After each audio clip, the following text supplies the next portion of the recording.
प्रिय मित्रों, नमस्कार। हमारी YouTube चैनल में आपका स्वागत है। आज की इस वीडियो सीरीज में हम एक ऐसे विषय पर अपने विचार प्रस्तुत कर रहे हैं जिसे हमने अपने अध्ययन एवं अनुभवों के आधार पर निर्धारित किया है। अतः इस विषय को हमने नाम दिया है भारतीय उपमहाद्वीप पर इस्लामिक फ़लसफ़े का मुक्तिकारक प्रभाव। मैं विषय पुनः पढ़ना चाहूँगा। भारतीय उपमहाद्वीप पर इस्लामिक फ़लसफ़े का मुक्तिकारक प्रभाव, जिसे अंग्रेजी में लिबरेटिंग एंड इमेंसिपेटिंग इफेक्ट कह सकते हैं। इसका सार संक्षेप यह है कि वे भारतीय जनसमूह इथनिक ग्रुप्स जो इस्लामिक फ़लसफ़े के महत्व को जाने समझे, वे मुक्त, ज्ञानवान एवं धन्य हो गए। इसे अंग्रेजी में कह सकते हैं लिबरेटेड, इमेंसिपेटेड एंड एनलाइटेड हो गए। और वे जनसमूह इथनिक ग्रुप्स जो इस्लामिक फ़लसफ़े को नहीं जान समझ सके, वे आज तक दास, गुलाम, मानसिक गुलाम बने हुए हैं। इसे अंग्रेजी में सब्जेक्ट्स कहते हैं, जिसका भावार्थ है स्वामी की संपत्ति। यहाँ सबसे महत्वपूर्ण एवं ध्यान देने वाली बात यह है कि एक ही जनसमूह इथनिक ग्रुप में से कुछ लोग इस्लामिक फ़लसफ़े को अपनाए और कुछ नहीं अपना सके। ऐसे जनसमूह कई शताब्दियों तक एक साथ रहे, सहचर्य रहे, सद्भावना के साथ प्रेम पूर्वक रहे। लेकिन जैसे ही अंग्रेज़ों ने 15 अगस्त 1947 को भारतीय उच्च जातीय शासक वर्ग को सत्ता शक्ति सौंपी, कृपया नोट करें, आज़ादी नहीं, ये एक ही जनसमूह जो विभिन्न धार्मिक, आध्यात्मिक फ़लसफ़े को मानने वाले थे, आपस में ही कटने मरने लगे।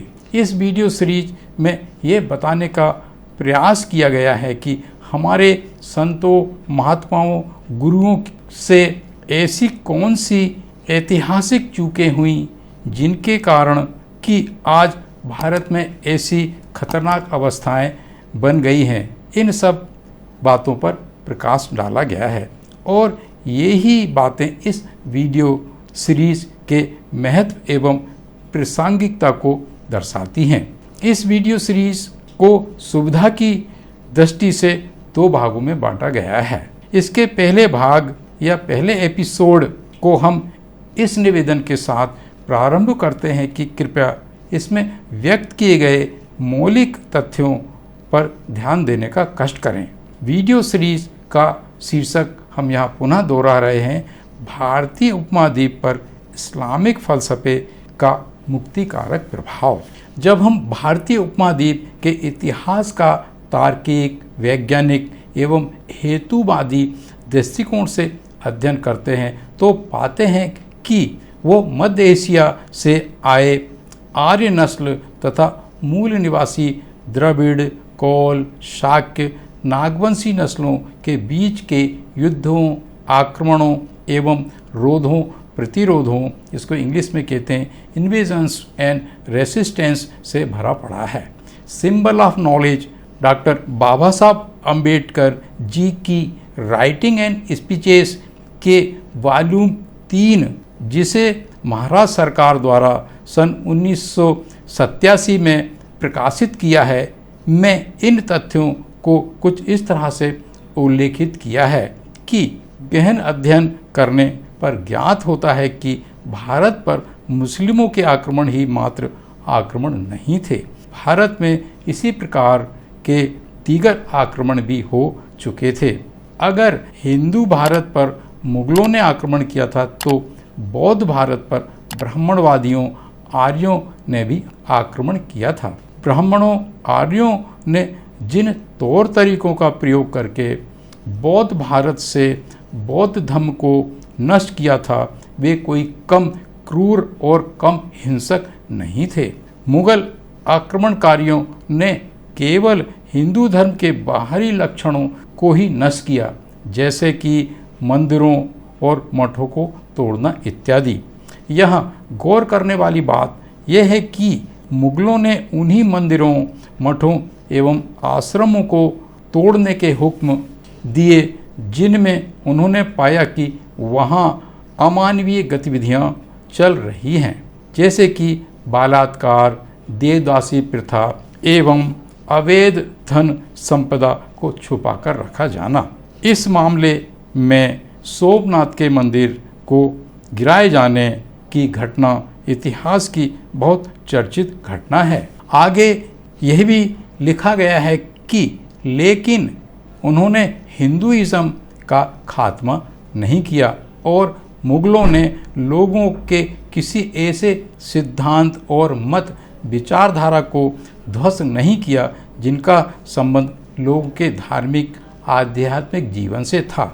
डॉक्टर बाबा साहब अम्बेडकर आगे लिखते हैं कि जब बौद्ध भारत पर आर्यों ने राजनीतिक फौजी कब्जा कर लिया तो शीघ्र ही उन्होंने आर्थिक, सांस्कृतिक, धार्मिक, आध्यात्मिक, बौद्धिक क्षेत्रों में भी कब्जा कर लिया। इस सर्वांगीण आक्रमण एवं कब्जे का बहुत ही विभत्स और लंबा इतिहास है, जिसकी मिसाल संसार में कहीं नहीं मिलती। बौद्ध भिक्षुओं का कत्ले आम करना, 28,000 बौद्ध मठों, स्तूपों को जमींदोज करना, तथागत गौतम बुद्ध की मूर्तियों को सनातनी ईश्वरों की मूर्तियों में बदलना, विशाल बौद्ध आराधना स्थलों को सनातनी मंदिरों में बदलना इत्यादि। बौद्ध विश्वविद्यालयों को नष्ट करना, बौद्ध साहित्य ग्रंथालयों को जलाकर नष्ट करना आदि प्रमुख घटनाएं हैं। इसके बाद आर्यों ने वेदों, पुराणों, संहिताओं, स्मृतियों, मनुस्मृति, रामायण आदि अनेक धार्मिक, कानूनी, आर्थिक, सांस्कृतिक ग्रंथों की रचना कर मूल निवासियों के मन मस्तिष्क पर मानसिक कब्जा करना शुरू कर दिया। अंग्रेजी में एक बहुत प्रसिद्ध कहावत है, आप किसी के मन मस्तिष्क पर नियंत्रण कर लीजिए तो फिर आप उसकी हर चीज़ पर नियंत्रण कर सकते हैं। इस मानसिक नियंत्रण का ये दुष्परिणाम निकला कि बाबा साहब अम्बेडकर के अनुसार भारत में गुलामी में ही मौज मस्ती करने लगा और गुलामी में ही गौरवान्वित होने लगा। इस दुखद अवस्था को निर्मित करने के लिए आर्यों ने अनेक दार्शनिक, आध्यात्मिक एवं धार्मिक सिद्धांतों, रीति रिवाजों का निर्माण किया और ऐसी सामाजिक मान्यता प्रणाली, सोशल वैल्यू सिस्टम को विकसित किया कि जिनसे लगभग 90% मूल निवासी जनता, जिनमें स्वयं आर्यों की महिला भी शामिल है, मानसिक गुलामी एवं दास्ता सब्जेक्टनेस की अवस्था से मुक्त लिबरेट होने के लिए कुछ करना तो दूर वे इस बाबत सोच भी नहीं सकते थे। यह दुखद अवस्था लगभग 2-3 हजार वर्षों तक निर्बाध रूप से चलती रही। फिर एक ऐसा समय आया जब अरब देशों से व्यापारियों के कबीलों का पर्याप्त मात्रा में आना जाना शुरू हो गया। उन दिनों भारत में पुरोहितवादी राज्य व्यवस्था चरम सीमा पर थी तथा मनु का संविधान, मनुस्मृति लागू थी।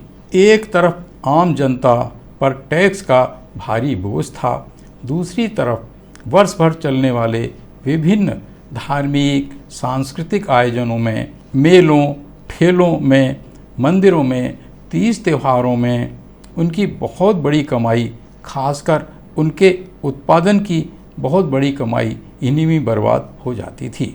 अरब देशों के व्यापारिक कबीले यह देखा करते थे कि एक तरफ देसी घी, जौ, तिल, गुड़ आदि पौष्टिक व महंगे पदार्थों की बड़ी मात्रा यज्ञों, हवनों में जला दी जाती थी, दूसरी तरफ आम जनता को पौष्टिक संतुलित आहार मिलना तो दूर की बात है, उन्हें भरपेट खाना भी नसीब नहीं होता था। पूरे वस्त्रों को पहनने की तो कानूनन मनाही थी क्योंकि मनुस्मृति लागू थी। अरबी व्यापारी कबीले ये भी देखते थे कि मूर्तियों, शिवलिंगों पर लाखों लाखों मन शुद्ध दूध चढ़ा चढ़ाकर बर्बाद कर दिया जाता था, लेकिन कुपोषित बच्चों को इस दूध को पीने से वंचित रखा जाता था। अरब देशों के व्यापारी कबीलों को आर्यों, चतुर्वर्णियों, ब्राह्मणवादियों, सनातनियों के आम जनता पर हो रहे अत्याचार, भेदभाव को भी देख महसूस करते थे। आम जनता पर उनकी सामाजिक मान्यता प्रणाली एवं धार्मिक आध्यात्मिक मान्यताओं के अनुसार उक्त वर्णित सब अवस्थाएं एवं गतिविधियां दुखद, अनैतिक, अनाचार एवं पाप कर्म की तरह थे। इन सब बातों का जिक्र अरब व्यापारी अपने देशों में जाकर उनकी समाजों में चर्चा किया करते थे, जो स्वाभाविक था। जब अरब के मानवतावादी एवं प्रभावशाली लोगों को इन सब बातों की जानकारी मिली तो उन्होंने वहाँ के खलीफाओं अर्थात राजाओं से निवेदन किया कि वे इन सब अत्याचारों, पाप कर्मों को अपने इंसानियत के नैतिक, धार्मिक कर्तव्यों, उत्तरदायित्वों के तहत खत्म करें। तब फिर अरब देशों की फौजियों की टुकड़ियाँ भारतीय सीमावर्ती राज्यों में आईं और देसी राजाओं को हराती चली गईं तथा 90% आम जनता को मुक्ति दिलाने का ऐतिहासिक युगांतकारी कार्य करती चली गईं। वर्तमान के भारतीय शासक वर्गों के इतिहासकारों ने हालांकि ढेर सारी ऐतिहासिक बातों, तथ्यों को छुपाया कि मुगल सैनिकों की छोटी छोटी टुकड़ियों नहीं भारतीय सीमावर्ती राज्यों की सीमाओं में प्रवेश किया, लेकिन यहाँ की आम जनता के युवकों ने उन्हें बहुत बढ़ चढ़ कर सहयोग दिया, क्योंकि वे भारतीय ब्राह्मणवादी राज्य व्यवस्था से बहुत परेशान थे।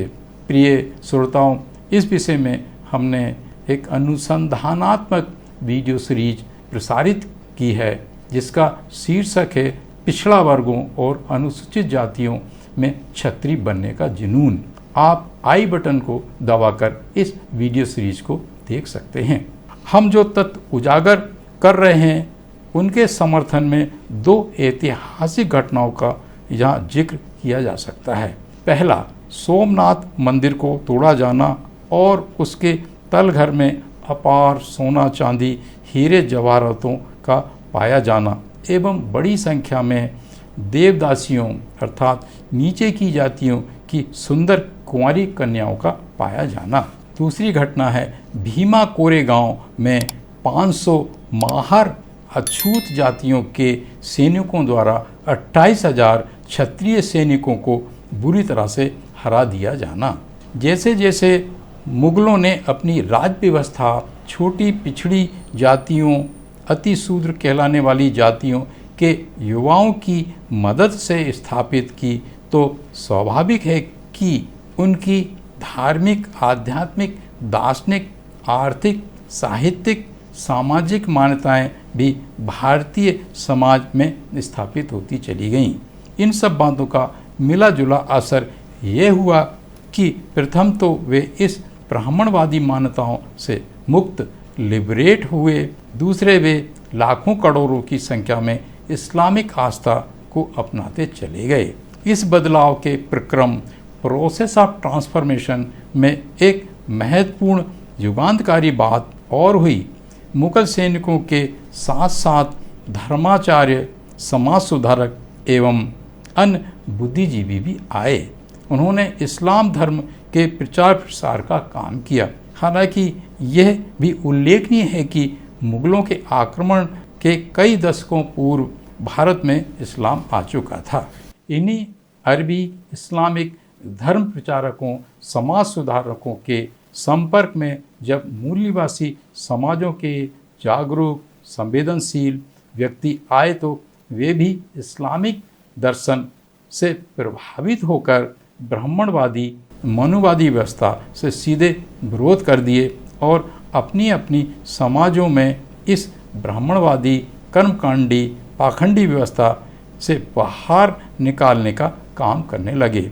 कुल मिलाकर इन्हें सूफी संत इत्यादि नामों से जाना गया। इनमें मुगल मूल के मुईनुद्दीन चिश्ती अजमेर राजस्थान एवं शिरडी के साईं बाबा महाराष्ट्र, जिन्हें बाद में ब्राह्मणों ने हाईजैक कर लिया, प्रमुख हैं। मूल निवासियों के संत कबीर, गुरु नानक, संत रैदास, गुरु गोरखनाथ, बाद में इन्हें भी हाईजैक कर लिया गया है। गुरु घासीदास, गुरु जीवनदास, गुरु रविदास, संत तुकाराम, गुरु नामदेव आदि अनेक बहुत प्रसिद्ध क्रांतिकारी हस्तियां हैं। इन महान क्रांतिकारी हस्तियों ने अंधविश्वासों, कर्मकांडों व पाखंडवाद के विरुद्ध इतना माहौल खड़ा कर दिया था कि ब्राह्मणवादियों के अपने दर्शन एवं धर्म के अस्तित्व का संकट खड़ा हो गया था। तब उन्होंने नए नए धर्म ग्रंथों का निर्माण आम बोलचाल की भाषा में किया, ताकि इनके माध्यम से वे शूद्रों, अतिशूद्रों, पिछड़ों को इस्लाम धर्म में जाने से रोक सकें। इस श्रेणी में तुलसीदास, सूरदास, रसखान, जायसी, मीरा आदि प्रमुख हैं। इन दोनों धुर विरोधी खेमों ने अपने अपने साहित्यों, ग्रंथों, काव्यों का निर्माण भी किया। मूल निवासी क्रांतिकारियों ने जो क्रांतिकारी महान काव्य ग्रंथ सृजित किए, उनमें मुख्य हैं संत कबीर के बीजक, पद वैरागी, साखी आदि, संत रैदास के पदावली, रैदासी रामायण, गुरु नानक एवं पश्चातवर्ती गुरु संतों का गुरु ग्रंथ साहिब। उधर ब्राह्मणवादी लेखकों एवं उनके काव्य ग्रंथों का विवरण इस प्रकार है। तुलसीदास का रामचरितमानस, सूरदास का सूरसागर, मीरा का मीरा पदावली, जायसी का पद्मावत आदि उल्लेखनीय लेखक एवं ग्रंथ प्रमुख हैं। इन मामलों में कुछ ऐसी ध्यान देने वाली बातें हैं जिन पर बहुत कम लोगों का ध्यान जाता है। सुविधा के लिए हम इन्हें संक्षेप में बिंदुवार निम्नानुसार वर्णन करते हैं। पहला बिंदु, क्रांतिकारी संतों ने समाज सुधार और पाखंडवाद, आडंबरवाद, अंधविश्वासों से आम जनता को मुक्ति दिलाने के जो संदेश, उपदेश, वचन, शिक्षाएं दिए थे, वे अधिकतर मौखिक अर्थात वर्बल हुआ करते थे, अतः उनका संकलन लिखित में दस्तावेजीकरण और प्रकाशन नहीं होने के कारण कालांतर में वे अधिकतर विलुप्त हो गए। जो कुछ भी लिपिबद्ध थे उनको प्रदूषित कर दिया गया। उनके क्रांतिकारी स्वरूप तथा ब्राह्मणवादी विरोध के तीखेपन को समाप्त कर दिया गया और क्रांति, सामाजिक परिवर्तन की प्रक्रिया को समाप्त कर दिया गया। दूसरा बिंदु, उक्त बिंदु क्रमांक 1 के मामले में एक बहुत बड़ा युगांतकारी क्रांतिकारी अपवाद भी है। भारत के पश्चिमी उत्तरी क्षेत्र से इस्लामिक फलसफे का मुगलों के माध्यम से आगमन हुआ।